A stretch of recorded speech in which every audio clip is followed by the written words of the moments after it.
Bueno, buenas noches a todas las personas que estén de oyentes. Damos inicio entonces a esta charla que, como la carátula lo indica, va a ser de identificación de serpientes venenosas. Me presento, mi nombre es Javier Beruard, soy médico veterinario, trabajo en el Núcleo de Rehabilitación de Fauna Aligüén, como así también en el Serpentario Educativo del Tigre, ambas instituciones radicadas en la provincia de Buenos Aires. En la charla del día de hoy, lo que vamos a hablar, de lo que vamos a exponer, es simplemente sobre identificación de las serpientes que son de riesgo para la salud humana en nuestro país. Bueno, y como lo indica la carátula, haciendo un hincapié bastante particular en la situación de las provincias centrales de Argentina, que entonces son Entre Ríos, Santa Fe, Córdoba y Buenos Aires, teniendo también menciones sobre Corrientes y Chaco, siendo que estamos exponiendo para la Universidad del Litoral. Hablo un instante más como para dar tiempo a las personas que se sumen en vivo. De todas maneras, la charla va a ser grabada, así que tampoco me voy a extender demasiado para no aburrir. Déjenme corroborar solamente que estemos bien. Sí, perfecto. Vamos continuando entonces ya con el inicio de la charla. Bueno, vamos a ubicar primero a las serpientes a nivel taxonómico. Eso va a ser el primer paso. Después vamos a hablar un poco de los mitos acerca de la identificación de serpientes venenosas, que son varios y muy contraproducentes en Argentina. Posteriormente vamos a hacer una descripción del principal grupo de riesgo, individuo por individuo, especie por especie. No son tantas, siendo que vamos a hablar de las provincias centrales, no son tantas las especies de lo que se considera el grupo de riesgo. Y vamos a cerrar la charla con una descripción de culebras o pistoglifas. Ahora vamos a hablar un poco de ellas y bastante más adelante de la charla. Que sería un grupo de riesgo menor, pero no por eso, no por decir menor, categorizan como inofensivas. Encontramos entonces a las serpientes en cuanto a la categorización taxonómica, ubicadas, por supuesto, primero como cordados, por la presencia de notocorda en sus estadios embrionarios. Dentro de los cordados pertenecen al subtipo o subfilum de los vertebrados por las mineralizaciones que conforman entonces la columna vertebral y que en definitiva están cubriendo la cuerda nerviosa. Después, en realidad, acá vamos a hacer una salvedad. Vamos a decir que son reptiles. Hoy en taxonomía ya está descartada la palabra reptiles como una clase en sí. Hoy se habla de saurópsida, ya no se habla de reptilia. Pero de todas maneras sigue existiendo la herpetología como rama dentro de lo que es la zoología, y a su vez es muy fácil unificar a tetrápodos con piel impermeable, cubierta por escamas y no por plumas ni pelos, como animales con similitudes en común. Así que seguimos agrupando ya más como una terminología no científica a cocodrilos, tortugas, serpientes, lagartos y otras pocas especies similares como reptiles. Dentro entonces de esta división pasan posteriormente a la subclase de los diápsidos. Ahí se separan principalmente de las tortugas. Y dentro de los diápsidos las encontramos en el orden de los escamosos o scamata, que en este caso está compartido con los lagartos. Ahora sí, podemos encontrar ya como nivel de suborden una clasificación muy propia y muy correcta, que es la de ofidios, ¿sí?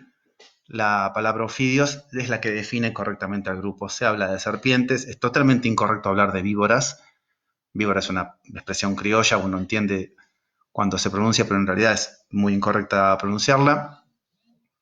Estamos hablando de serpientes, sí, en criollo, y de ofidios como la terminología correcta para hacer referencia a estos animales. Pasamos ahora a esta diapositiva. Igual no estamos hablando en esta charla de anatomía, así que esto lo voy a pasar rápido, pero quería destacar, bueno, siendo que estamos hablando entonces de ofidios, algunas características en común. Estamos hablando de animales que de todas maneras vienen de los tetrápodos y aunque hayan perdido los miembros, tanto los pelvianos como los torácicos, son animales que se incluyen dentro de los tetrápodos, aunque sean en la práctica, ¿verdad?, ápodos. Encontramos, sí, entonces toda la anatomía adaptada a una fisionomía bien longitudinal en el cuerpo del animal. Vamos a encontrar un corazón desplazable, ¿sí? El corazón no está fijo a la cavidad celómica, sino que puede desplazarse tanto a izquierda como hacia derecha. Eso le permite al animal tragar animales que son más anchos que ella, simplemente con el corazón corriendo hacia un costado en el momento de la deglución. Vamos a encontrar un solo pulmón funcional en algunas especies de ofidios, en ninguna de las especies que vamos a hablar hoy, pero en algunas especies de ofidios vamos a encontrar un pulmón residual, que es, ¿sí?, el pulmón izquierdo. Y vamos a encontrar como único pulmón activo al pulmón derecho. Insisto, igual en las serpientes que vamos a desarrollar hoy, en todas vamos a encontrar un solo pulmón, que entonces es el pulmón derecho. Presentan saco aéreo, presentan sexos separados, por supuesto, presentan muy poco dimorfismo. ¿Sí? Las serpientes, casi sin una manipulación específica, no permiten una diferenciación de género. Los machos y las hembras se ven externamente iguales. La maniobra de sexaje tiene que ver con la exteriorización o no de los hemipenes o con un sondaje en la vaina de los hemipenes, y eso sí o sí lleva una manipulación. A manera visual, salvo en muy pocas especies que a nivel sí de la cloaca, o sea de la salida del aparato tanto digestivo como urogenital, encontramos en los machos unos espolones, salvo en las pocas especies en las que se da esa característica. En el resto no hay ninguna diferencia externa que nos permita hablar de un macho o de una hembra con seguridad. Bueno, habiéndolas presentados, en general pasamos ahora sí a las principales familias, entonces, que vamos a desarrollar en esta breve charla, que son los elápidos y los viperios.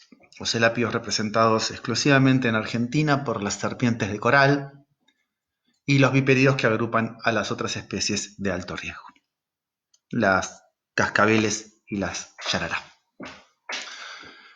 También vamos a cerrar, como les comentaba, con un grupo que tampoco tiene ya rigor científico, la palabra sí, cuando habla de colúbridos, en realidad ya no está hablando de una familia. Hoy la antigua familia de los colúbridos está fraccionada en un montón de familias distintas, varias presentes en Argentina y varias con la característica de ser opistoglifas, que ahora vamos a desarrollar un poco más qué significa. Los colúbridos opistoglifos entonces se agrupan dentro de lo que se considera el grupo de bajo riesgo o la categoría de bajo riesgo, lo cual no significa que sean animales inofensivos, pero la verdad es que tienen una peligrosidad bastante más reducida que el grupo de alto riesgo. Y tienen las peculiaridades de no presentar muchas características en común entre sí, los diferentes colúbridos, por lo que es un poco variable en cuanto al fenotipo y no permite agrupar a los animales con alguna característica determinante en común. Eso es lo que vamos a hablar también a continuación. Pasando a la clasificación dentaria, esto es muy importante. Encontramos como forma de clasificar a las serpientes por el formato y las características anatómicas entre su dentadura y sus glándulas, 4 categorías. La primera, que es la que ustedes pueden ver arriba a la izquierda de la imagen, ¿sí?, la categoría aglifa, agrupa a la inmensa mayoría de las serpientes que existen en el mundo y en Argentina. Las serpientes aglifas son aquellas serpientes que no tienen glándulas venenosas y como consecuencia no las tienen en comunicación con los dientes. Estamos hablando de serpientes constrictoras o de serpientes que se alimentan sin utilización de veneno y por lo tanto no revisten prácticamente ningún peligro para el ser humano. La siguiente categoría es la de las serpientes opistoglifas, ¿sí? Recién les mencionaba que son las últimas de las que vamos a hablar hoy. Estas serpientes, estos ofidios, lo que presentan es un par de colmillos en el fondo de la boca, ¿sí? En la parte más posterior del maxilar superior, comunicados, ¿sí? Con glándulas de veneno. Es un principio de sistema de inoculación de veneno, son las más primitivas o se considera el formato más primitivo de inoculación de veneno, ya que solamente puede acceder a la presa a través del fondo de la boca. Pero las glándulas salivales están generalmente en esa posición, en la mayoría de las serpientes están en esa posición, y en estas han presentado una comunicación entonces con los últimos dientes del maxilar superior y permiten una inoculación de veneno. En la siguiente categoría lo que vemos evolutivamente es que en las proteroglifas las glándulas salivales se trasladan a la parte rostral de la boca y como consecuencia los dientes de inoculación también se trasladan hacia la parte más rostral. Esto permite que este aparato sea mucho más eficiente a la hora de inyectar el veneno en las presas. Las proteroglifas en Argentina están representadas solamente por las serpientes de coral. Por último encontramos el sistema más especializado, ¿sí? Que son las serpientes de tipo solenoglifas, que son las que presentan dos colmillos bien desarrollados y retráctiles en rostral de la boca. Son serpientes que realmente no generan un mordisco tal cual lo entendemos, sino que aunque el ataque por supuesto es con los dientes, funciona más bien como una inyección. Acá tenemos una fotografía, en este caso es de una yarará grande, ¿sí? De una Botrops alternatus, donde al realizar la apertura de la boca se muestra marcadamente la exteriorización de los dos dientes solenoglifos, que son articulados, ¿sí? O sea, cuando la serpiente tiene la boca cerrada, descansan de manera horizontal, y cuando la serpiente abre la boca es que se proyectan hacia adelante. Y cuando la serpiente ataca, lo que hace es, con la mandíbula caída, prácticamente floja, y el maxilar superior bien elevado, lanzarse hacia adelante. El ataque solenoglifo tiene más que ver con una puñalada que con un verdadero mordisco. Cuando uno ve una herida, sobre todo de una serpiente de cascabel, que es la que permite la visualización del punto de inyección, lo que ve generalmente son solamente dos perforaciones, dos puntitos de perforación. No encuentra todo el arco de dientes del maxilar superior ni del maxilar inferior, que los tiene, pero no son los que impactan contra el cuerpo o de la presa o del animal contra el cual la serpiente se está defendiendo. Si bien puede llegar a variar por la característica del ataque, si golpea con toda la boca puede marcar algún diente más, lo más común es que solamente se marquen estos dos dientes. Pasando entonces a la siguiente diapositiva, vamos a poner un poco en discusión, por no decir a refutar por completo, los diferentes mitos respecto a la identificación de serpientes venenosas. Y hay mucho para hablar de esto, respecto a historia, no lo vamos a extender, pero se han sostenido estos datos como fidedignos, como correctos durante muchísimos años. Incluso se han transmitido mediante folletería oficial, ¿sí? Como características para poder identificar si una serpiente es venenosa o no. Y en realidad están todas de alguna manera realmente equivocadas. Por lo general, en criollo, al ver una serpiente, una persona busca, porque alguna vez ha leído o ha escuchado, que para saber si es venenosa o no tiene que fijarse si tiene la cabeza triangular, si la cola termina de golpe, si los ojos presentan pupilas verticales o elípticas y si tienes colores muy llamativos. Ya en un nivel más avanzado quizás le pueden llegar a buscar fosetas rostrales, que son sí, las grandes entradas al aparato de termorregulación, perdón, de termopercepción, que tienen las serpientes que cazan mediante esa metodología.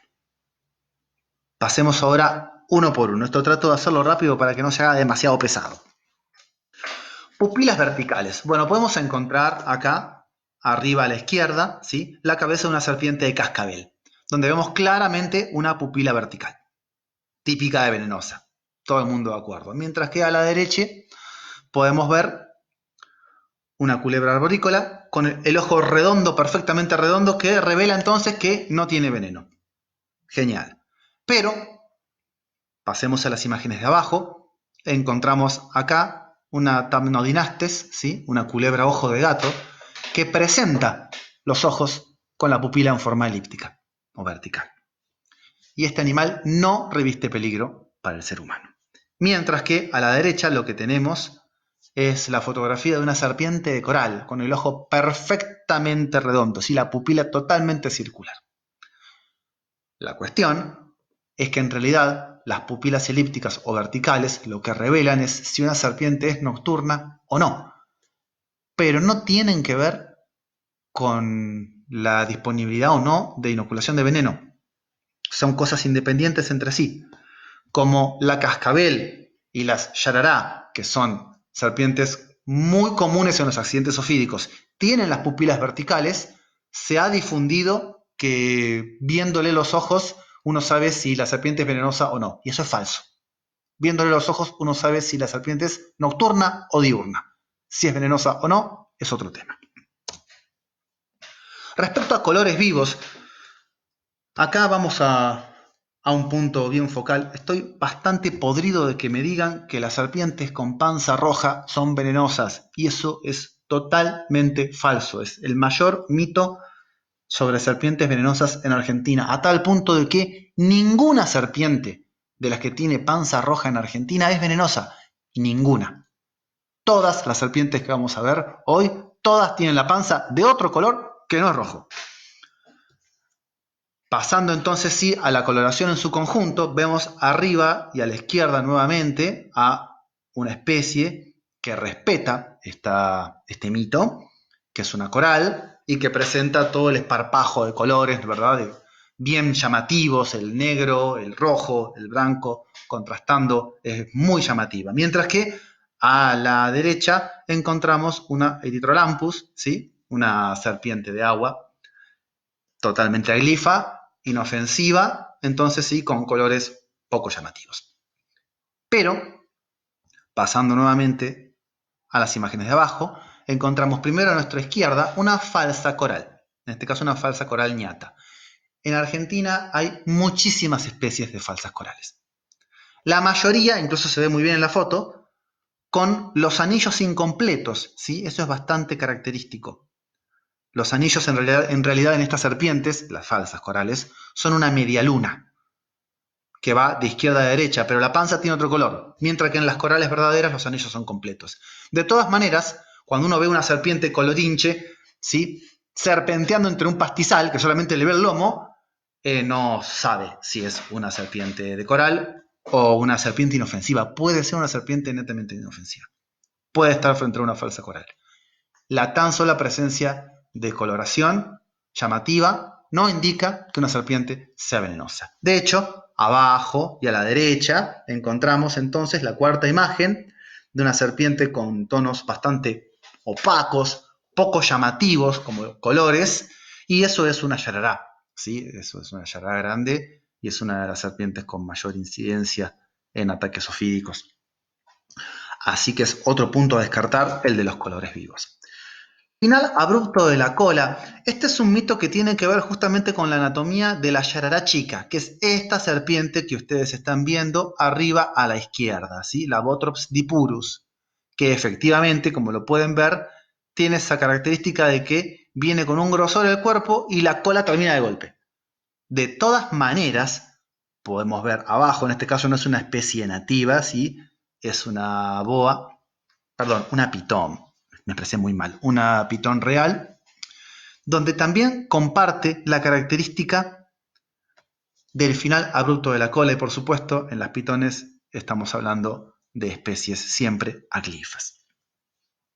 Mientras que en las imágenes de la derecha podemos ver arriba, ¿sí? Una culebra con la continuación de la cola, bien suave, ¿sí? Sin ningún final abrupto, bien estirado, es nuevamente una Erythrolamprus. Y abajo lo que vemos es una serpiente de coral, otra especie de coral respecto a las anteriores, que presenta la misma característica que la de arriba, ¿sí? Una cola que se va afinando muy de a poco sin ningún tipo de final abrupto. Por lo tanto, el final abrupto de la cola en realidad apenas es una característica, entre otras, de la yarará chica. Pero hay otras serpientes venenosas en nuestro país que no tienen esa característica. Para ir cerrando con este bloque, quizás la mayor característica aceptada popularmente de las serpientes venenosas, la cabeza triangular.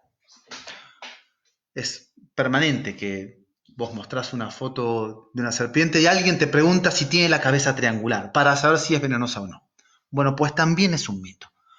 Acá podemos ver, ¿sí? Arriba, a la izquierda, la cabeza de una serpiente de cascabel.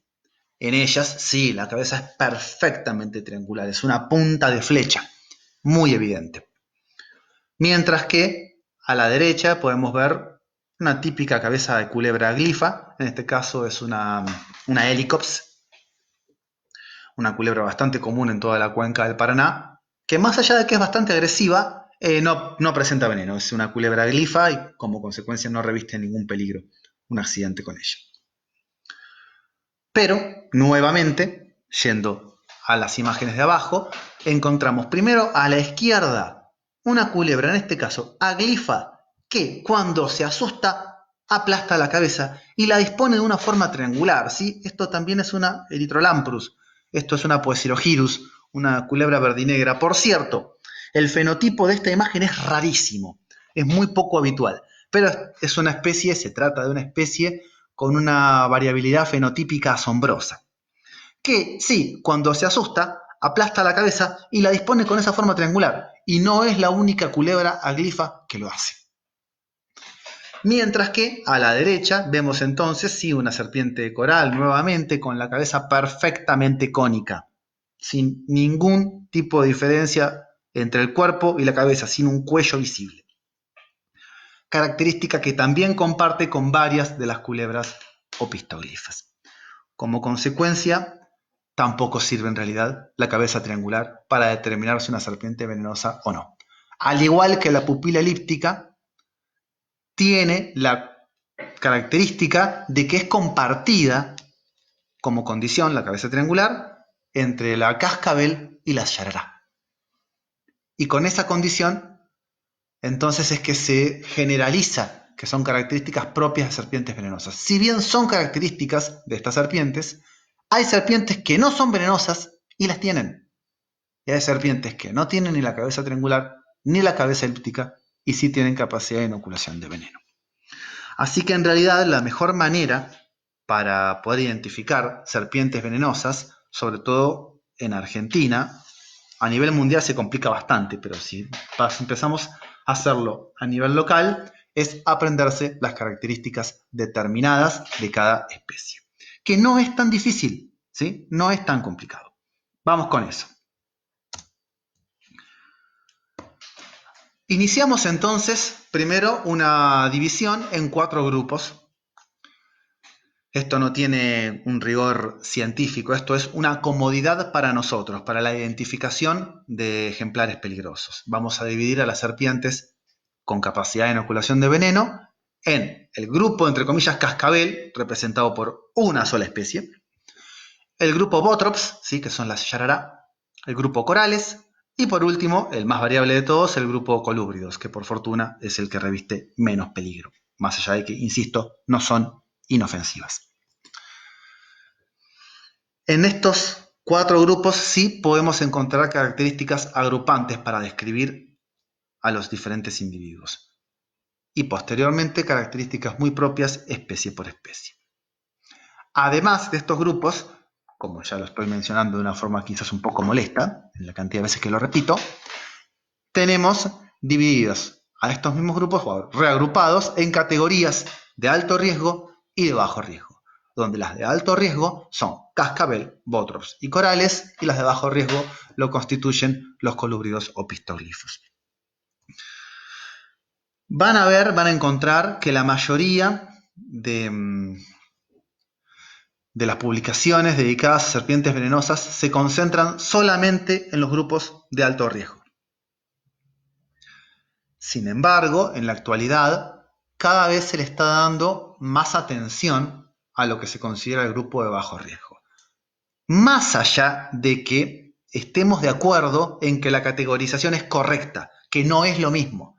Sí, que la gravedad de los accidentes no son iguales, pero los de bajo riesgo merecen una consideración.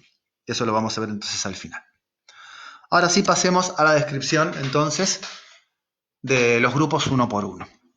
Iniciando con cascabel, que insisto, acá es más sencillo porque tenemos a un solo ejemplar, a una sola especie como miembro de este grupo aparte, que es la Crotalus durisus, la cascabel tropical sudamericana. En Argentina simplemente cascabel porque es la única especie de estas serpientes que habita en nuestro país. Que por fortuna tiene bastantes características, sí, que le son muy propias. No hace falta buscar demasiado detalle para saber si uno está enfrente de una serpiente de cascabel. Tiene una colección de características que le son muy, muy determinantes. Ahí vamos a desgajarlas. Primero vamos a mencionar la distribución. Argentina representa el extremo austral de la distribución de esta especie, que está presente en muy buena parte de América del Sur, teniendo poblaciones muy considerables en las sierras de Córdoba y más aún en las sierras de San Luis. Si bien toda la parte que ven, ¿sí?, en rojo, por supuesto, es donde se la puede encontrar. Yo lo que acabo de destacar de Córdoba y San Luis es una cuestión de que abundan mucho. Están en todos lados, en todo este manchón rojo que figura como descripción. Por supuesto, también están en Paraguay y también están en Brasil. Simplemente la coloración corresponde a la República Argentina. Por cierto, salvedad, esto lo aclaro ahora una sola vez. Eso de ahí es porque ese manchón blanco que ven ahí es la laguna de Mar Chiquita. Cuando se editan los mapas con los programas, queda sin colorear, no importa, lo destaco simplemente. Lo van a ver en todos los mapas ese manchón blanco, por eso se los aviso. Encontramos entonces, y como característica, ya lo habíamos comentado, primero la cabeza triangular. La cabeza triangular por excelencia, esta especie sí presenta esa característica de una forma muy notable. Y como segunda característica y muy determinante es el cascabel. O sea, no existe una falsa cascabel. No hay una serpiente que tenga ese cascabel y no sea una cascabel. Eso es algo bastante determinante. Sí, igual hay que tener en cuenta que el cascabel es en sí, paso un par de figuras, ¿sí?, una pieza formada por las sucesivas mudas del animal. ¿Sí? Cuando el animal muda la piel, el último segmento en la coda queda retenido y eso es lo que forma un eslabón del cascabel. Como consecuencia, esta pieza hueca, córnea, se puede quebrar. Nos puede llegar a pasar, no es común, esto es raro, pero puede llegar a pasar que nos encontremos con una cascabel que perdió el cascabel. Se vuelve a regenerar, en la serpiente en la naturaleza lo vuelve a formar, sigue mudando y sigue formando otro cascabel, pero puede llegar a suceder. Ténganlo presente. De todas maneras, la presencia de cascabel sí es absolutamente determinante. No hay otra especie que tenga esa pieza. Sin lo que encontramos como tercer característica es la presencia de figuras triangulares, tanto en los costados del cuerpo como en el dorso. En realidad, incluso uno son consecuencia de los otros. Si podemos verlo acá en este ejemplar, pueden ver sí la sucesión de triángulos en el dorso, incluso los bordes de esos triángulos con un punteado de otro color. Las escamas que rodean los triángulos presentan una coloración distinta y les hacen de borde. Entonces, hacia el dorso lo que vemos es un triángulo hacia la izquierda y otro hacia la derecha, y como consecuencia la formación de un rombo. Y a su vez, en los flancos, al revés, ¿sí? La parte clara, digamos desde este borde hacia adentro, termina conformándose, acá se ve mejor, también en una sucesión de rombos, lo que ha dado también el nombre a la especie de cascabel adamantina o cascabel de diamantes. Es una figura muy propia, no hay ninguna otra especie que la tenga. Así que con o sin cascabel, con o sin cabeza, encontrando un cadáver o no, viendo estas figuras o incluso por una fotografía, uno puede estar con bastante seguridad diciendo que está enfrente de una cascabel, que esa figura corresponde a la piel de una serpiente de cascabel. También es muy notable, incluso más notable que en otras especies, las fosetas rostrales, ¿sí? Es un animal con muchísima actividad nocturna y con mucha predisposición a cazar mediante la termopercepción.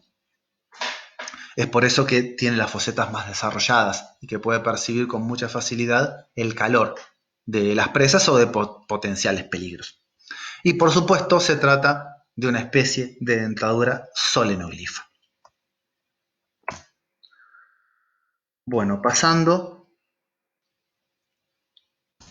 al siguiente, con eso ya tenemos descrita la serpiente de cascabel. Ante cualquier consulta, incluso que tengan, les voy avisando desde ahora, cuando terminemos el video vamos a hacer un lapsus de 5 o 10 minutos y voy a iniciar un segundo video, muy breve, que va a ser para preguntas, para contestar preguntas a través del chat. Así que ante cualquier duda que tengan, pueden anotarla o pueden comentarla ahora. Yo de todas maneras voy a responderla cuando finalice este video en el segundo. Pasamos al grupo Botrops. Acá sí encontramos una mayor cantidad de variabilidad. Primero porque hay varias especies. De todas maneras, no vamos a hacer hincapié en todas las Botrops, porque como dijimos al principio, vamos a hablar principalmente de las provincias centrales de Argentina. Y no todas estas especies están en las provincias mencionadas. Pero sí hay un par de especies muy importantes a nivel nacional que por supuesto están en esta región.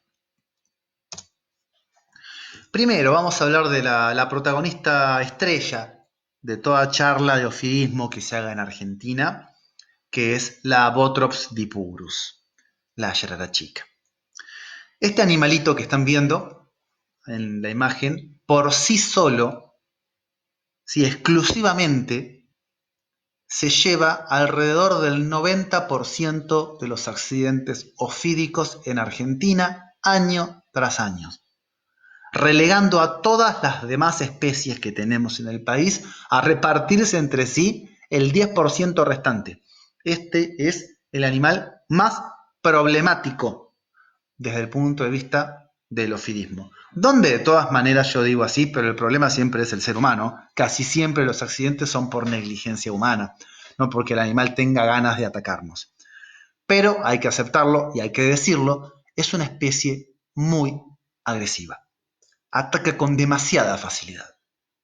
Es una serpiente de pequeño tamaño, muy ágil, muy rápida, que se esconde muy fácilmente en pastizales o en zonas de rocas, y que la tan sola cercanía de una pierna humana ya le despierta la gana de tirar un ataque defensivo porque sí, por las dudas.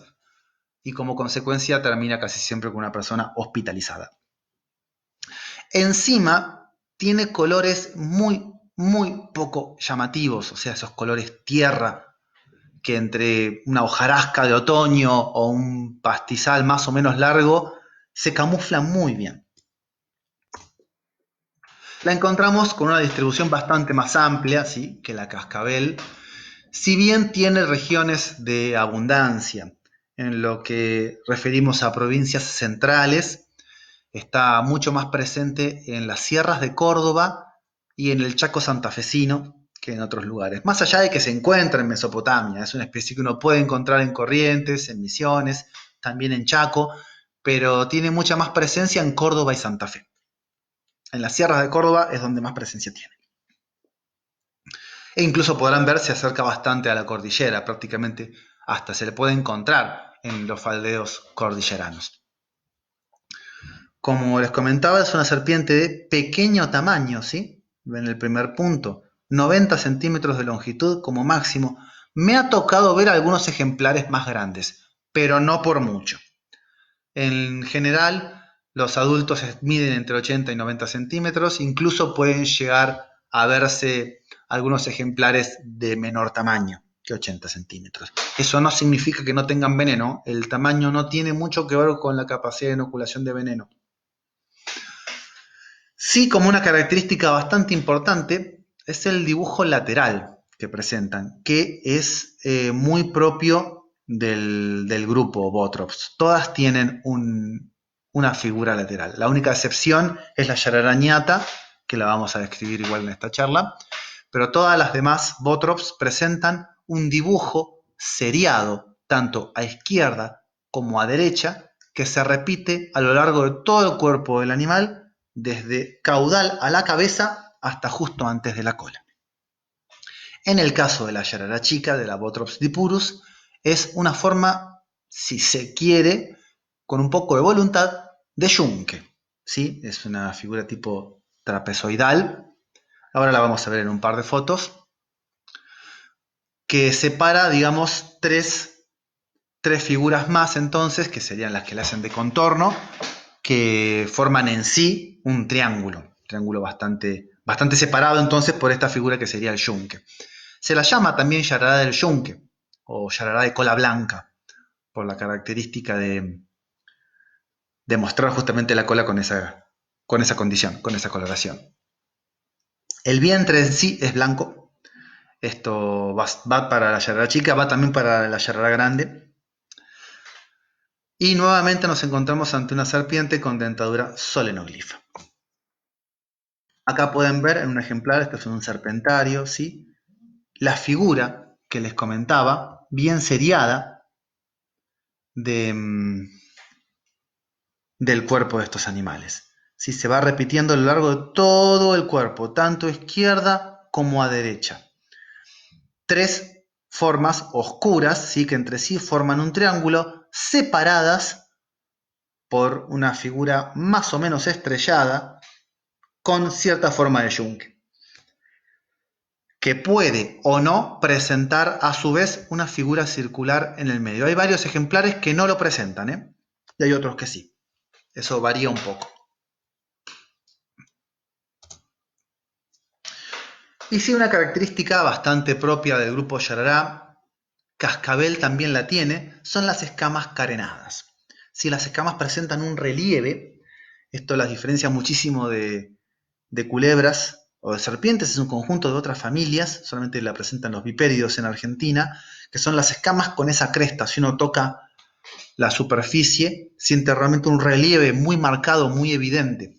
Por supuesto, con esto no estoy alentando a nadie a tocar una serpiente para darse cuenta si es o no una yarará, pero en el caso de encontrarse con un ejemplar muerto, en determinado nivel de deterioro, pueden llegar a percibir, por lo menos si era un vipérido, no solamente en base, o sea, no solamente identificar la especie mediante las figuras que puedan llegar a ver, sino hasta poder llegar a distinguir si era un vipérido por la presencia de este tipo de escamas, las escamas con relieve, con esa cresta intermedia que ven en cada una, ¿sí? Esas escamas tipo dragón, por así decirlo.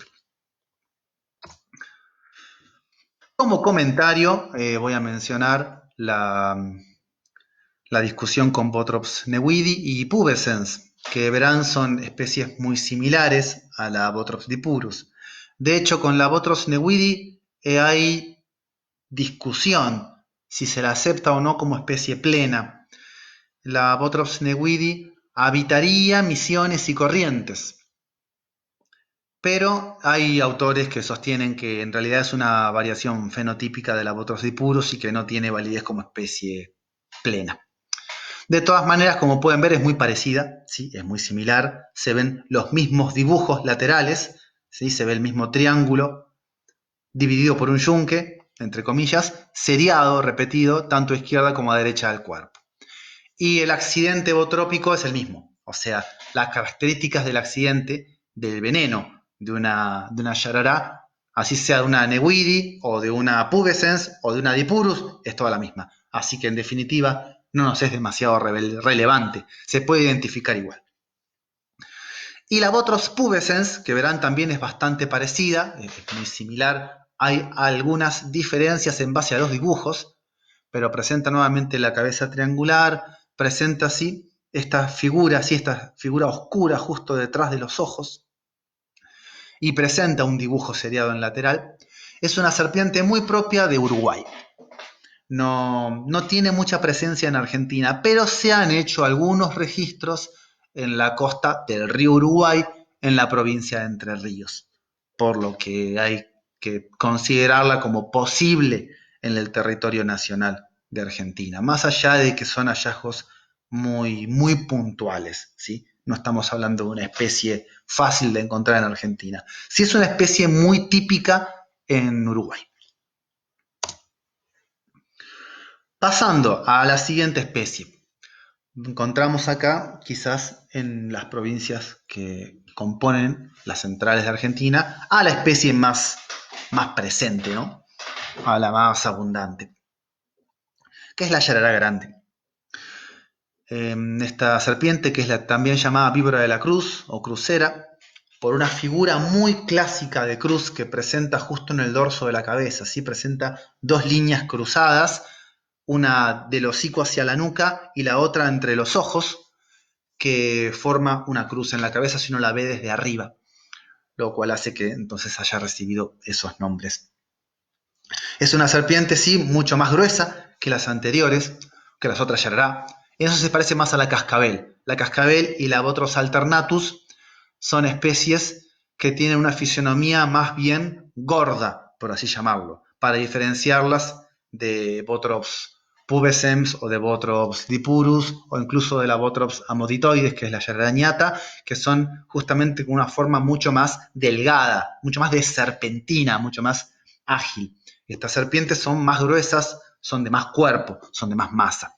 Y es mucho más grande, realmente el nombre de yarará grande corresponde a que el tamaño es muy superior. La encontramos distribuida, bueno, en todo lo que ven ahí pintado de rojo en Argentina, pero con una presencia muy importante en toda la cuenca de los ríos Uruguay y Paraná, tanto en Corrientes como en Entre Ríos, como en Santa Fe, como en Chaco, como incluso en Buenos Aires. Y si bien está presente en la provincia de Córdoba, realmente no tiene la misma prevalencia que en la cuenca paranaense. Sí, es una serpiente muy propia, muy típica del Paraná. Insisto, igual está en toda la cuenca del río Uruguay, pero es muy clásica como serpiente paranaense. Encontramos como principal característica el dibujo seriado, que en este caso es muy diferente al de otras yararás, ¿sí? Tiene una figura redondeada, con tonos entre marrones y cremas, con una figura estrellada en el medio, también hay que poner un poco de voluntad quizás para ver la estrella, y una figura oscura arriñonada alrededor. Ahora lo vamos a ver bien en la foto siguiente. El dibujo de la cruz mencionado sobre la cabeza y nuevamente la dentadura solenoglifa en esta especie. Acá podemos ver un ejemplar de Bothrops alternatus que entonces muestra muy evidentemente, ¿sí?, estas figuras redondeadas con un dibujo estrellado, una estrella un poco tosca, un poco bruta, pero que se repite a lo largo del flanco izquierdo y del flanco derecho del animal. También como una característica muy propia encontramos en la Bothrops alternatus una B corta invertida en ventral de la boca, con el vértice en lo que sería el hocico del animal, ¿sí? Esta figura más oscura, insisto y repito, de B corta invertida, es muy típica de la especie. Y si llegan a distinguir en la fotografía, al momento de realizarla, el animal está moviendo la cola. Eso lo hacen todas las yarará. Cuando se asustan, toman una posición de base, el cuello dispuesto de manera sigmoidea, preparando un ataque, y mueven la cola. Igual que una cascabel, solamente que no tienen cascabel. Y por ende no generan el ruido. Eso es una gran ventaja de la cascabel, quizás una de las características que hace que la cascabel no tenga tanta prevalencia como accidentes ofídicos, sea esa tendencia a, digamos, avisar de su presencia. Es mucho más común que uno la escuche antes de verla a la cascabel. Eso no pasa con la yarará. Este movimiento de cola no emite prácticamente ningún ruido. El repiqueteo que puede llegar a generar es muy poco audible y como consecuencia realmente lo que la revela es la visualización. Pasando a la siguiente especie del grupo Botrops, la yarará ñata, la Botrops amoditoides. Encontramos en ella el fenotipo más diferente dentro del grupo. Por fortuna le es bastante clásica la sumatoria de factores, si bien cada detalle en sí mismo no permite determinar a la especie, la sumatoria, el conjunto de detalles, la hace muy clásica. Estamos hablando de una serpiente en la región que nos corresponde entonces a la charla, presente solamente en la provincia de Córdoba. Como podrán ver, se aleja bastante de la cuenca paranaense, ¿sí? Es una serpiente que si bien está de norte a sur de la Argentina, y es más, es la que llega a latitudes más australes, en las que entonces denominamos provincias centrales, se encontraría solamente en la provincia de Córdoba. De hecho, en Córdoba es una serpiente que llega a grandes alturas. No solamente tiene una resistencia muy grande a la latitud austral, sino también a la altitud. Por ejemplo, es una especie muy común de encontrar en el Parque Nacional Quebrada del Condorito, en Córdoba. Esta serpiente es también de tamaño reducido, como la yarará chica, ¿sí? Son ejemplares de entre 60 y 80 centímetros de largo, los adultos no son animales muy grandes, con una característica muy, muy llamativa que es el hocico elevado, ¿sí? Retrocede un poco, las escamas rostrales forman justo a nivel de las narinas una figura respingada, ¿sí? La cabeza toma la forma de una pala o de una cuchara y la nariz sale en punta hacia arriba. Es la única serpiente venenosa que tiene esa característica. Existen en Argentina algunas falsas yarará ñata, donde la única característica que tienen en común es esta, pero ténganlo presente, dentro de las venenosas es la única que presenta la nariz de esa manera. Y encontramos, como la segunda característica agrupante, un cuadriculado dorsal y lateral que permite una identificación. Si la sumatoria de la cabeza con las escamas formando la nariz respingada hacia arriba y el dibujo cuadriculado lateral y dorsal es exclusivo de la yarará ñata. Ahí sí podemos estar seguros de que nos estamos encontrando ante esta especie. La dentadura es solenoglifa y no es un detalle menor que es una serpiente de costumbres cavitarias y bastante fosoriales. Son animales que habitan siempre abajo de algo. Están abajo de una piedra, están abajo de una pila de pasto, están abajo de una chapa, están abajo de algo. Están ocultas, están en una cueva, están escondidas en algo. Los accidentes por eso son no tan comunes, porque lo más habitual es pasarle por al lado, pero que el animal se encuentre en su refugio, y si uno no levanta el refugio intencionalmente, la serpiente no sale de él para atacar a la persona.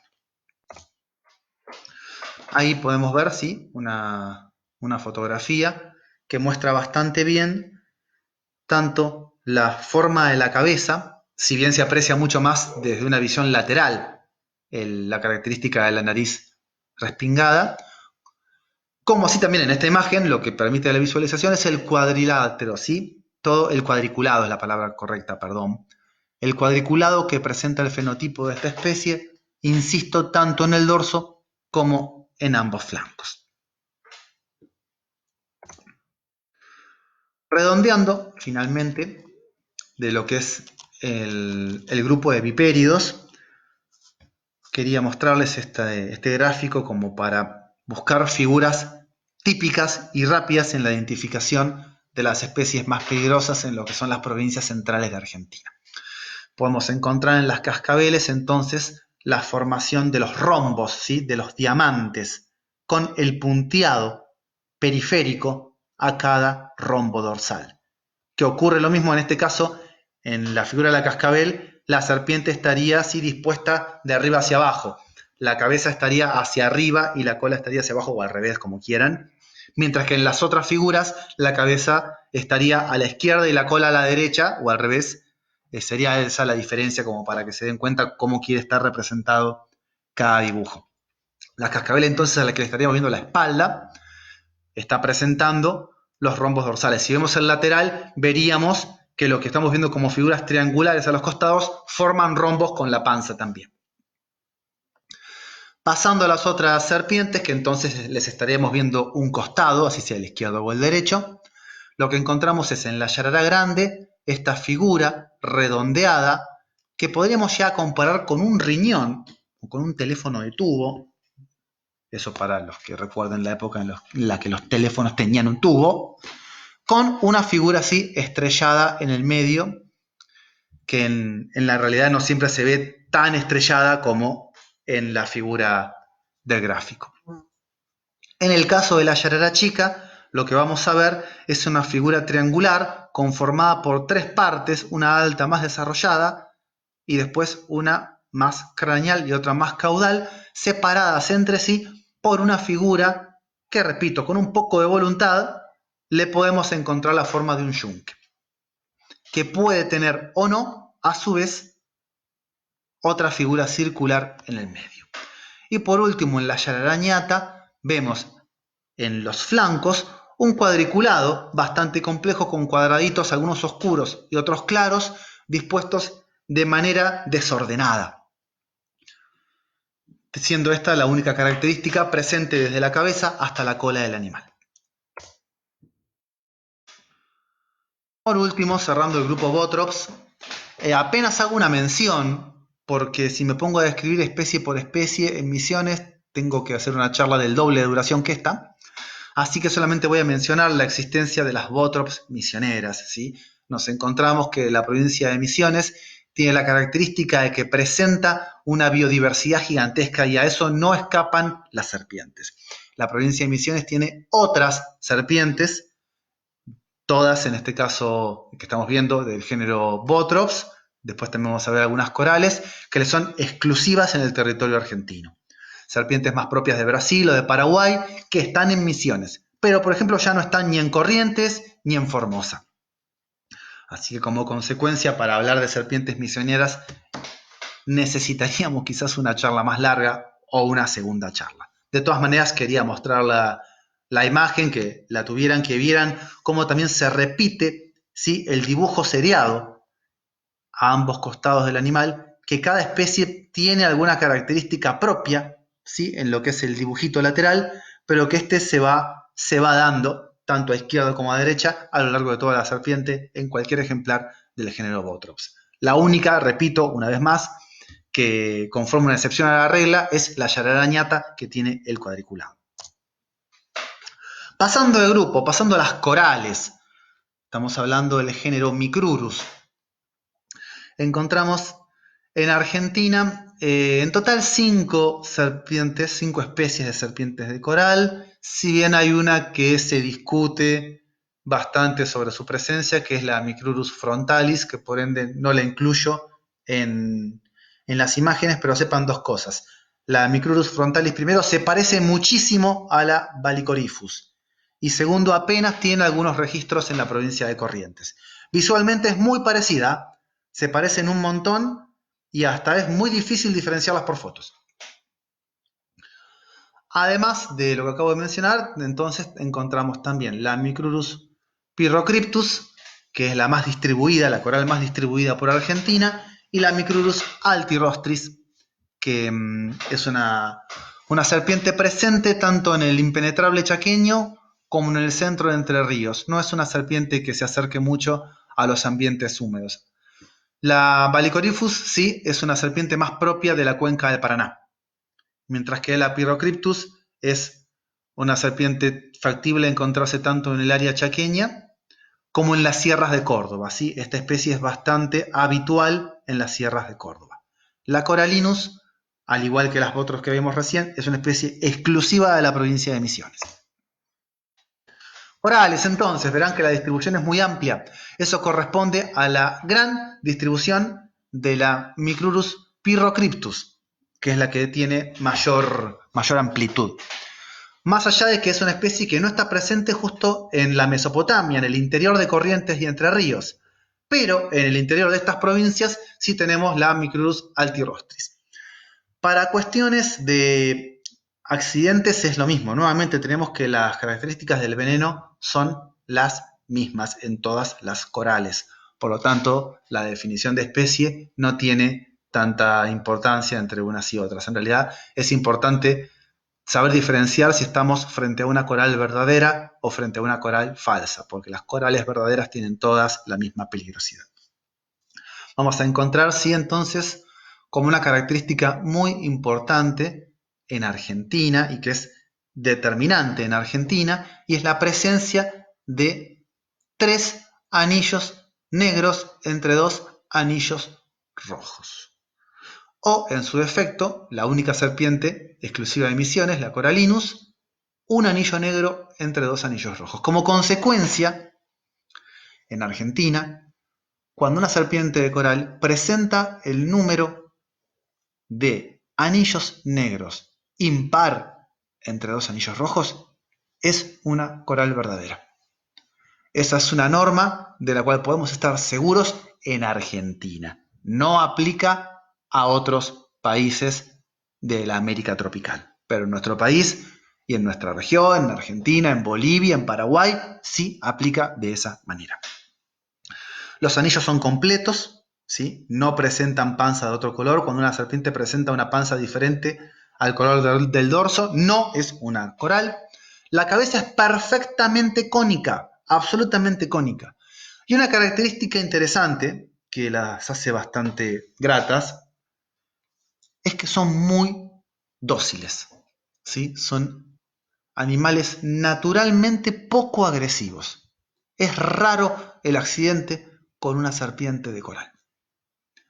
Eso tiene que ver con que han sido animales que han evolucionado de tal manera con el veneno y con la coloración que muy pocos animales las molestan.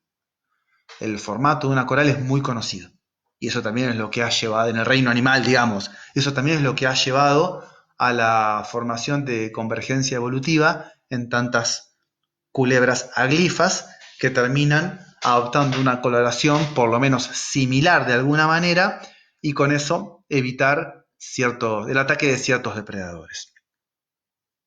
Las serpientes de coral tienen registros de personas que las han manipulado sin saber qué eran y ni siquiera las han mordido. Son animales muy, muy tranquilos. De todas maneras, me interesa mucho destacar que es una imprudencia gigantesca manipular una coral solamente porque considero que es poco agresiva. No lo hagan. Y esta recomendación tiene que ver con que en realidad el veneno de la coral es el veneno más peligroso de las serpientes venenosas de Argentina. El que menos tiempo de reacción da. Si cuando una coral muerde a una persona es una emergencia. Requiere una atención médica inmediata. Así que tienen esa trampa. Son muy poco agresivas, pero cuando muerden son las peores. Es la diferencia con la yarará, que es tan agresiva, pero si bien es muy desagradable el accidente con una yarará, porque es muy doloroso, ya que es un veneno necrótico, y como consecuencia arde, si es una quemadura química. La persona mordida empieza a sentir un dolor muy agudo y es muy desesperante. No es tan raro que una persona, incluso sin atención médica, sobreviva a un accidente con una yarará. Sobre todo una persona adulta, de una edad, digamos, ni muy longeva, ni muy joven, sino una persona adulta con buena salud, con buen peso, pesada, lo más probable es que un accidente con una yarará no tenga riesgo en su vida. De todas maneras, como el veneno es necrótico y puede ya significar la amputación de una mano o de un pie, por supuesto que es necesario llevar a la persona accidentada en cualquier caso a la atención médica. En las corales, la contra es que el veneno es exclusivamente neurotóxico y que no presenta ningún tipo de reacción dolorosa. O sea, hay personas a veces que han sido mordidas por corales y se han dado cuenta recién cuando han empezado a tener los signos de parálisis. Empiezan a tener signos, sí, de anulación neuromuscular y por lo tanto empiezan a quedarse sin capacidad de movimiento. De hecho, la muerte por accidente elapídico, que es como se conoce a los accidentes con serpientes de coral, es por asfixia, es por parálisis de los músculos respiratorios. Así que es absolutamente horrible. Pero tiene esa contra. Como son dientes muy pequeños, son animales de dentadura proteroglifa, no dejan a veces incluso herida, y puede llegar a pasar que en un ataque rápido una persona sea mordida en un dedo, no se dé cuenta o piensa que no la mordió porque no le duele y lo perciba así cuando empieza a manifestar los signos. Eso ténganlo muy en cuenta. Por citar, ya que estoy hablando de venenos, la serpiente de cascabel también presenta veneno de tipo neurotóxico. Si bien tiene algunas diferencias. Pero bueno, es bastante más impresionante el mordisco de una cascabel y es más doloroso por el tamaño de los colmillos. Igual para hablar de venenos deberíamos hablar de otra charla. Continúo. Como les estaba contando, entonces encontramos en las micrurus, en las corales verdaderas, en Argentina, en los géneros Pyrrhocryptus, Frontalis, Vallicorifus y Altirostris, el mismo formato. 3 anillos negros entre 2 anillos rojos. Esa es la característica magna y distintiva de las serpientes de coral del género Micrurus, entonces, en las provincias centrales de Argentina. Estando en Córdoba, Santa Fe, Entre Ríos, Corrientes, Buenos Aires también, norte de Buenos Aires, podemos estar seguros que si encontramos este formato es una coral. Y si encontramos otro formato, no lo es. Incluso la de abajo, ¿sí? Esto la dejé porque no iba a sacar la diapositiva, pero es la Corallinus, que es exclusiva de la provincia de Misiones. Por cierto, ahí hay un error de tipeo, le falta una L. Sería con L, Corallinus. No importa. La Corallinus presenta esa diferencia de fenotipo que en lugar de presentar 3 anillos, presenta uno solo. Es la única especie que tiene esa variación. En el resto del país, con el formato de arriba, es que estamos seguros que estamos ante una serpiente del género Micrurus. Haciendo una comparación entonces de corales versus falsas corales, ¿sí? En las imágenes ven una Micrurus corallinus arriba, entonces, que es la que tiene un solo anillo negro, la coral misionera, y una Micrurus Pyrrhocryptus abajo, con los 3 anillos sí, bien clásicos. Estas son corales verdaderas, las 2 de la izquierda. Mientras que a la derecha lo que están viendo son falsas corales, por cierto, con una capacidad de imitación fenotípica fabulosa. Pero fíjense que el detalle no es menor.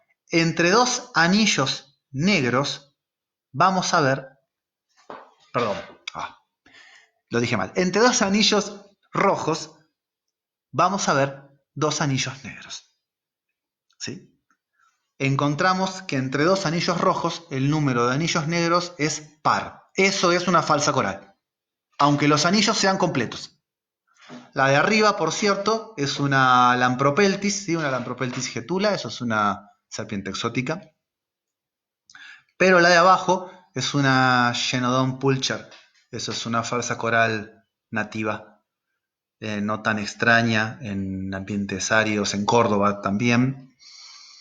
Y más allá de que uno cuando ve una serpiente con estos colores a una vista rápida, enseguida se pone a la defensiva y es correcto que lo haga, si se toma el tiempo simplemente de ver cuáles son los anillos negros, cómo están dispuestos los anillos negros entre 2 anillos rojos, rápidamente puede estar muy seguro si se encuentra frente a una coral o a una falsa coral. Por las dudas de que no haya quedado claro, lo refuerzo, esta regla aplica solamente a Argentina. En otros países puede variar. Bueno, por último, ya cerrando la charla, hablaré 5 minutos más y ya la termino, encontramos al grupo o a la categoría de bajo riesgo, que son los colúbridos o pistoglifos. Estos animales, entonces, como les contaba al principio de la charla, lo que presentan son colmillos de inoculación de veneno solamente en el fondo de la boca. Como consecuencia, no es tan raro que cuando haya un accidente no consigan inyectar el veneno, ¿sí? Uno de estos animales que muerde en una pierna a una persona, salvo que muerda en un pliegue, si muerde en un muslo, ¿sí? Si muerde entre la rodilla y la cadera, es muy raro que pueda morder con el fondo de la boca a un ser humano. Es muy extraño que consiga inyectarte el veneno, que te consiga morder con los colmillos o pistoglifos. Es rarísimo. Así que es habitual lo que llamamos accidente seco, que se puede dar con cualquier especie. Puede pasar por diferentes cuestiones, puede pasar que una serpiente muerda y no inocule veneno. Es raro en una yarará o una cascabel, es rarísimo, pero ha ocurrido. Con estos animales es más común porque es habitual que el ataque lo terminen efectuando con los dientes que no están comunicados con las glándulas de veneno. Lo cual lleva a cierta subestimación, porque hay una colección de casos en la historia en los cuales no ha habido ninguna consecuencia y por lo tanto las personas se confían con estas especies. Y en realidad, si llegan a morder, supongamos, en un espacio interdigital, si uno está manipulando la serpiente, se le zafa y te muerde entre dos dedos, te llega a morder con el fondo de la boca. Y ahí la situación puede llegar a complicarse un poco. Sobre todo con las especies del género Philodrias.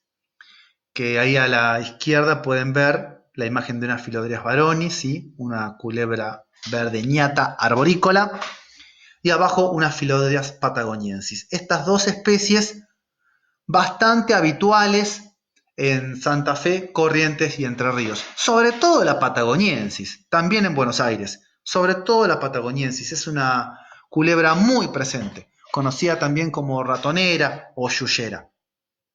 Bastante agresiva, por cierto. Ataca con mucha facilidad. Tiene la ventaja esta de que es opistoglifa, entonces como consecuencia es raro que llegue a morder con los dientes que son peligrosos, pero cuando muerden puede llegar a generar una descarga de veneno muy grande y si es así, el accidente se parece a un accidente botrópico.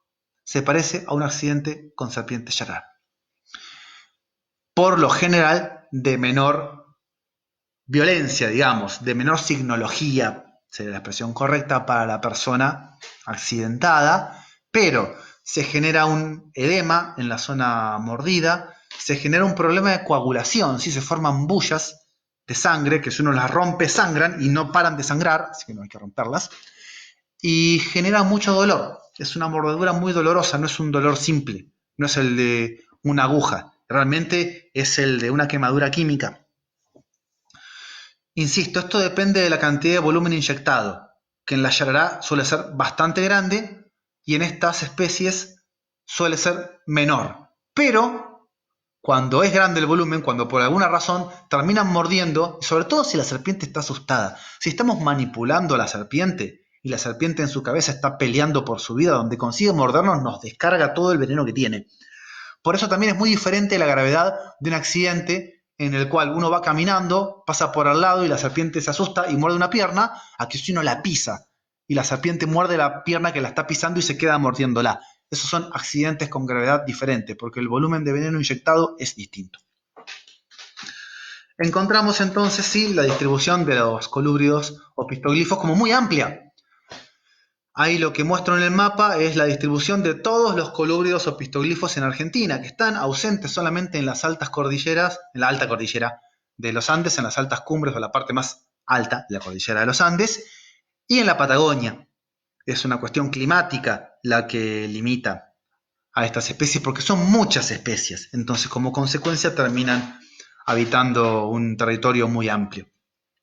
De hecho, retrocedo un poco, la triliniata no es de la zona que estamos describiendo. La Philodrias triliniata es mucho más común de La Rioja, de Catamarca, si bien puede ya aparecer en el noroeste de Córdoba.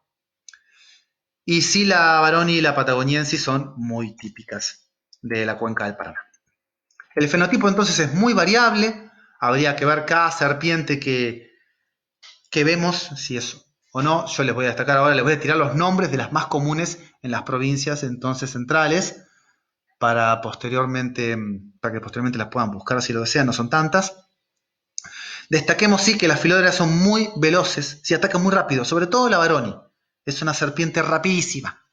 Por lo tanto, cuando ataca, muerde con muy fácil, porque es realmente muy, muy difícil de ver el ataque. Y sí, bueno, las otras características ya estuve hablando de ellas. Sí voy a hacer una salvedad sobre este ejemplar, ¿sí? El de arriba a la derecha, Phalotris bilineatus. Esta es una especie muy rara en toda su área de distribución, que incluye las sierras de Córdoba, la provincia de La Pampa y el sur de Buenos Aires. También estaría en San Luis, debería estar por lo menos. Pero se registra muy poco. Hay especies que son raras en su distribución, o sea que son muy escasas ya naturalmente. Esta es una. La Phalotris bilineatus es una culebra opistoglifa sobre la cual se ha estudiado muy poco. Prácticamente no se han hecho trabajos. En parte porque apenas está descrita, ¿sí? Son un puñado de hallazgos los que determinan su existencia. Y segundo, porque nuevamente es una especie muy dócil. Nuevamente de costumbres cavitarias, es como que esté o en una cueva en el suelo, o abajo de mucha hojarasca. Es una serpiente difícil de encontrar, difícil de ver incluso cuando está presente y poco agresiva.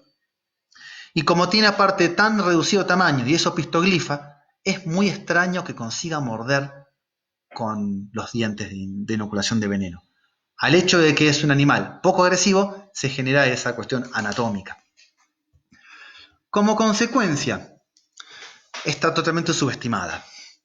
Pero tenemos, justamente, la cito por esto, el registro de un solo accidente falótrico, entonces, que es en la República de Uruguay, donde una persona llega al hospital, en la localidad de Rocha, con esta serpiente en un frasco y manifestando que la mordió en la mano y que no para de sangrar. Consecuencia, la persona queda para revisión. Finalmente está 48 horas internada, ya que termina manifestando presencia de gingivorragia, ¿sí? Empieza a sangrar por las encías, sigue sangrando por la mano, a bajo volumen, pero sigue sangrando, presenta un trastorno generalizado de la coagulación en cualquier intento de muestreo de sangre y encima presenta hematuria, ¿sí? Presencia de sangre en orina. O sea, no está bueno. Lo que termina presentando es un síndrome hemorrágico generalizado.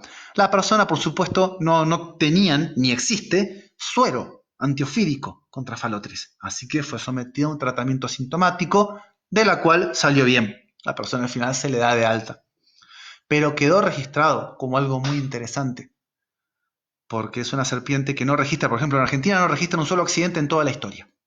Jamás tuvimos un accidente con una Phalotris. Entonces ni se habla de la especie. Pero la verdad es que está presente. Está presente en Córdoba, está presente en el sur de Buenos Aires, y este accidente acontecido en Uruguay nos obliga por lo menos a abrir los ojos, a tenerla muy presente. Más allá de la poca probabilidad de accidente con el animal, tener en cuenta que la posibilidad justifica todo tipo de recaudos.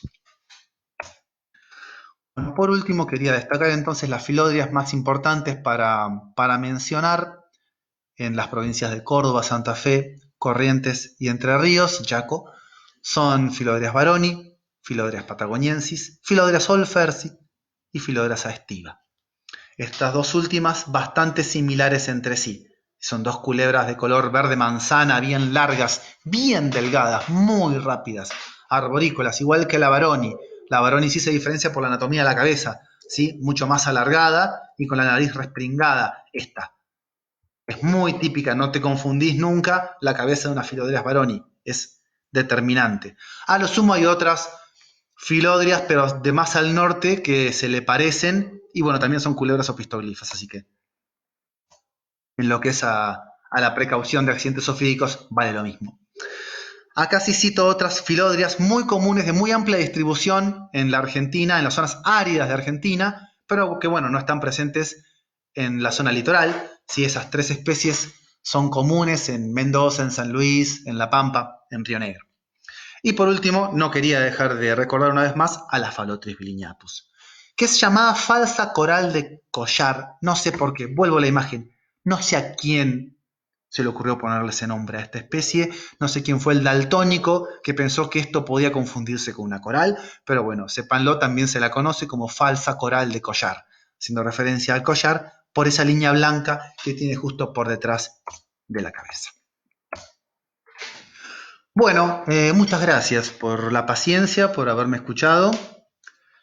Y a continuación entonces corto el video. Espero 5 o 10 minutos, quizá más 10 minutos. Y voy a iniciar un segundo video para consultas, para responder consultas. Si es que las hay, quizás no haya consultas, no hay ningún inconveniente.